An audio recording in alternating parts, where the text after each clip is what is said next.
السلام عليكم ورحمة الله وبركاته. أسرة برنامج هوايات مصرية تتقدم بخالص العزاء لأسرة وليد رأفت. طبعا الصورة بتاعته انتشرت على الفيس ان العشة بتاعته وقعت بيه في السويس. في ناس بتقول في 8 عشش بسبب الهواء وكلام زي دون. فاحنا بنتكلم في الحلقة دي جايبين ناس، واحد مختص يعني خالد سمارة. الراجل ده شغال نجار ومهنته يعني، فهو برضو يقول لنا التفاصيل والحاجات اللي احنا نقدر نأمن بيها العشة او نقدر نأمن بيها الداير. بس في حاجة ما احنا عايزين يعني نقولها. النش، احنا قلنا النش دي اهم حاجة في الحمام ومتعة في الحمام، بس هو مش سبق. يعني مثلا واحد رافع عشة على 6 متر والتاني رافع تحتيه على 4 متر، تمام؟ هو مش موضوع سبق ان عشان الحمام اللي هنا دون يحط على الحمام بتاعك. يا جماعه انا بحب النش، كلنا بنحب الحمام، بس يعني هو مش موضوع سبق. يعني انت خاف على اخوك، خاف على جارك، خاف على صاحبك. انا ما بنشش، يعني انا بفرق وعندي حمام. ساعه ما ببقى عايز اتفرج على نش، ولا عايز احضر تماس، ولا عايز اشوف نش، باجي هنا عند خالد وقريب مني وناس كتير، يعني ما حدش هيمنعك. يعني محمود، يعني في اي وقت، يعني انت هتنش امتى؟ هنش الساعه كذا، عايز اتفرج على نش، باجي ونقعد ننش الحمام ونتفرج وناخد متعتنا وواقفين في الامان برضو. يعني هو القدر يعني لا يعني ما فيش فيه هروب ولا كلام زي كده. بس احنا بنتكلم يعني برضو لازم ناخد بالنا من بعضينا، لازم ناخد بالنا الجيران. العشه لما هتقع ممكن تقع على حيطه جنبي، تقع على عيل صغير ماشي في الشارع. وليد الله يرحمه، يعني انا ما اعرفوش شخصيا بصراحه، بس فعلا يعني لازم الواحد يقف وقفه. والله يرحمه كل الناس طبعا. والفيديو ده ممكن الله اعلم هيعيش طبعا اكتر من عمري. كل اللي يشوف الفيديو ده يترحم على وليد ويترحم على اموات المسلمين جميعا يعني.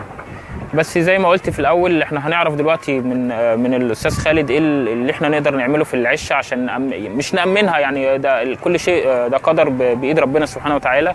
بس في حاجات لازم تاخد بالك منها. الخنزيره ما تبقاش تحت ضيقه صغيره وبص تلاقيه مطرح متر بره والكلام زي كده، ويجي شويه هواء يقوموا موقعين العشه. في بعض الدواير او بعض العشش الواحد انا بطلع عليها عند اصحابي كتير، يعني ابص تلاقي العشه تميل يمين وشمال. فطبعا خالد فهمنا ان الكلام ده مش مظبوط، هيفهمنا نأمنه ازاي. هنكمل الفيديو مع محمود، ويعني انا هحاول اساله بعض الاسئله اللي بتقابلنا وبتقابل بعض الغواة، ازاي نتفاداها وازاي نعمل العشه، وان شاء الله يكون موضوع مفيد. وبرضه بنترحم على وليد رأفت، الله يرحمه ويجعل مثواه الجنه.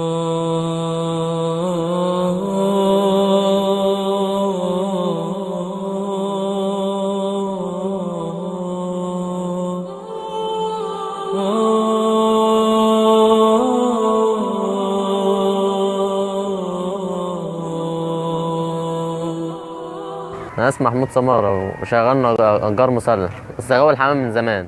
هنتكلم عن بداية الغاية من تحت. الخنزيرة، أول البداية الخنزيرة. اهتميت بالخنزيرة أطلع بالغاية لحد 35 متر، عمر الغاية ما هتعمل معاك حاجة. المساحات بقى تبدأ أقل خنزيرة تتعمل ترفع عليها ارتفاع 12 4 في 4. 4 متر في 4 متر.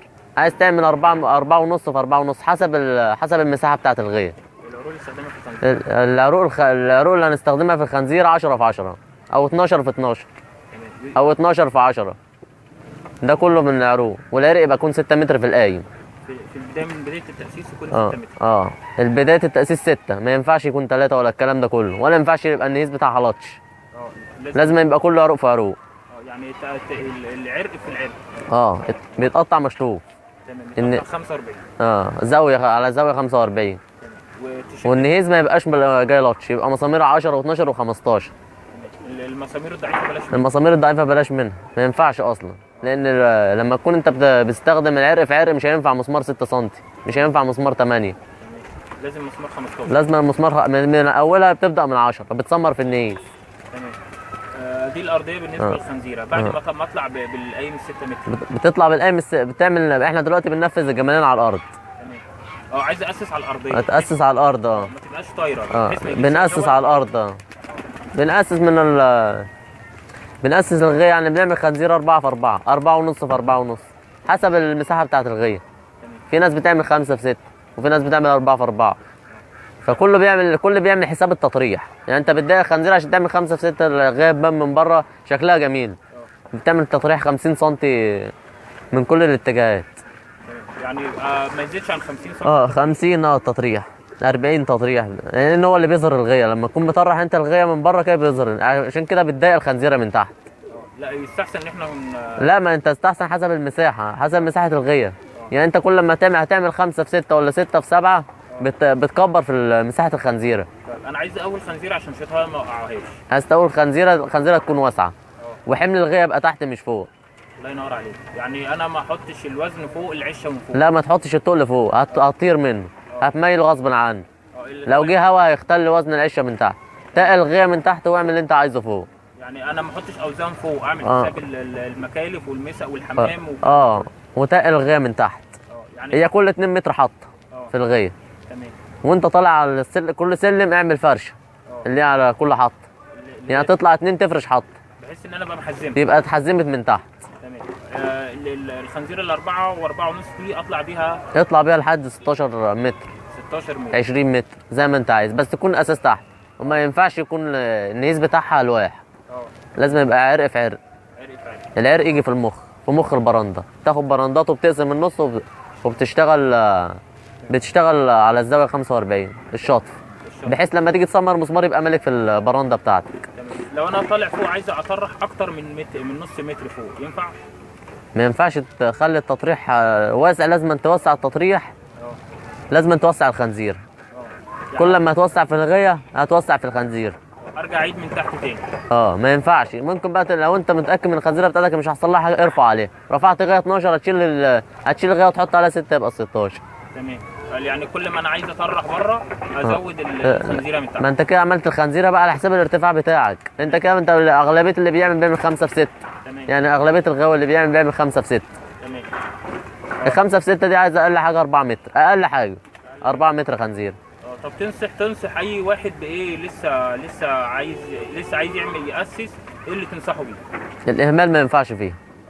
لازم اجيب صنايعي محترف. لازم نجيب صنايعي، ولازم تكون كل حاجه متوفره بزياده ما يخسش. يعني انت اللي انت تنصح كل غاوي ان هو يجيب نجار كويس. او واحد يكون بيرفع كذا طبليه، يكون معروف. تمام. يكون واحد مشهور بالكلام ده كله، مش شرط ان هو يكون نجار. تمام، مش شرط يكون نجار. في اي نصيحه تقولها للناس اللي عايزه ترفع جديد؟ الناس بقى اللي عايزه ترفع جديد تخلي بالها من نفسها وما تهملش في موضوع الغيه دي، لان موضوع الغيه ده هيدمر نفسه ويدمر الناس بعدين. الناس اللي حواليه يعني ممكن يضر جيرانه. هيضر نفسه قبل اي حد. تمام. قبل جيرانه. وبعدين هو مش عشان يغوى حمام يموت نفسه. تمام. صح. يبقى لازم يجيب حد كويس. لازم يجيب يرتفع يعني. مش شرط. هو اول ما الواحد بيبدا بحاجات بسيطه، يعني الواحد ما بيطلعش في يوم وليله. فهو لما يجي يطلع يكون هو حالته الماديه كويسه، يكون كل حاجه متوفره تحت منه. عشان يصرف كويس على الطبليه. يصرف كويس. يعني يطلع منها ما يخافش منها. لازم يصرف على الطبليه. لازم يصرف. طب في اي الطبليه بيبقى فيها لبه كده، دي عادي ولا؟ لا، دي مش عادي. هي ممكن كل ما تيجي كل ما يجي هوا العروق النهايز اللي هي العروق في عروق دي الطبله ما بتتهزش. واحنا من قيمه شهرين عاملين واحد. يعني ما يكونش فيها هز. هي يكون فيها انت تطلع عندها تلب معاك، تدي حاجات بسيطه، انما تقف وتمسك القايم وتشده شمال ويمين عمره ما يجيب معاك حاجه. لكن فوق في الداير فوق في الداير انت ماشي عليها تتهز معاك. هزه كده صغيره. هزه فوق وتحت. هزه فوق وتحت. لما انت بتطلع على اي كوبري بيمشي عليه عربيات بيمشي تهز معاك هزه صغيره. لكن اي حركه في الغيه يمين او شمال لا، ما ينفعش. يمين وشمال هي دي كده خطر. لكن الهزه اللي فوق دي بتلب معاك، لان هو خشب مش حديد، والحديد بيلب كمان، مش خشب بس. تمام. يعني اليمين والشمال دي عادي؟ لا، اليمين والشمال دي خطر منها، انما اللبه انت بتطلع الهشه بتهز تحت منك دي عادي. لكن لما يكون فيها حركه يمين، لما يكون حركه يمين شمال تقلق منها. تخوف اللي يطلع عليها. يعني دي تنصح صاحبها ان هو يعيد تصميمها من جديد. خلاص بقى، لازم اصلا مع الوقت اصلا المسامير بالكلام ده كله عايزه صيانه عليها. مع الوقت والكلام ده كله اصلا هو مش لحام، هو مسمار بتسمره. تمام. المسمار مع الوقت عايز تتجمع عليه برضه. يعني كل فتره لازم ترجع على كل واحد برضه عامل غيه، فلازم يراجع يشوف ايه اللي في الغيه. يراجع برضه يشوف ايه اللي حصل فيها مع الوقت. الشكلات يراجع يراجع الشكلات بتاعتها كلها ويشوف ايه اللي فيها. يمكن الشكال نطر من مكانه ولا المسامير هوت، يجمع عليه تاني. تمام. في اي حاجه عايز احنا ما اتكلمناش فيها ممكن تضيفها لنا بس كده يعني. هو كل اللي هيبدا هي الاساس الخنزير. عملت الخنزيره غيه حوارها تافه. طب هي بتثبت ازاي في الارض نفسها؟ هي بتثبت. هي في ناس بتاخد بتثبت، بتيجي بتوقف العرق وتسمر لاتش على طول. فهي الاساس اصلا الخنزيره.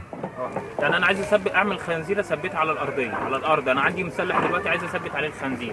انت بتيجي دلوقتي احنا بننفذ الجمال. لا ما فيش اي حاجه بتتعمل من تحت. لو خنزيره تمام ما فيش اي حاجه بتتعمل من تحت. يعني مش محتاجه كوابيل ان انا اثبت فيها العروق؟ لا مش محتاجه. طالما انت عملت الخنزيره دي مش محتاج. تمام زي الفل. هي البيت لو ضعيف ولا حاجه انت ممكن تعمل لها زي تجيب كمرتين خرسانه 20 سم كده على المقاس الخنزيره وتعمل عليه. ده عصب للغيه عشان ما يبقاش حاجه ضعيفه. لو البيت ضعيف ولا حاجه والبيت ما فيهوش عمدان، انما البيت لو فيه عمدان ارفع عليها زي ما انت عايز. واهم حاجه الخنزيره تكون كويسه. طب الخرسانه المسلحه دي بتتعمل ازاي؟ الخرسانه المسلحه دي ارتفاع 20 سم كده بس، يعني بطول ال4 متر او بطول المساحه اللي انت هتعمل بيها. اللي هي المربعه. المربع هو مربع كده. اعمل مربع 20 في 20 كده. 20 سم. 20 سم. بحيث ان هو ايه لو انت طالع على بيت مش عمدان ولا حاجه ايه فهي بيبقى معصبه نفسيها على العرق برضه. فوق العرق يعني انا اصب الخرسانه فوق العرق؟ لا مش هتصب. انت هتصب خرسانه اول بقى كده تعمل خنزير عليه، تنفذ الخنزير عليه فوق الصبه اللي انا عملتها. فوق الصبه. يعني ممكن تجيب كام زاويه تحطها في النواصي برضه. في الخنزيره. زاويه حديد. زاويه حديد او تتخرم بمسامير برضه وتسمر فيها الخنزيره بالعرق. يبقى ثابته في الارض من حديد. تمام بالظبط.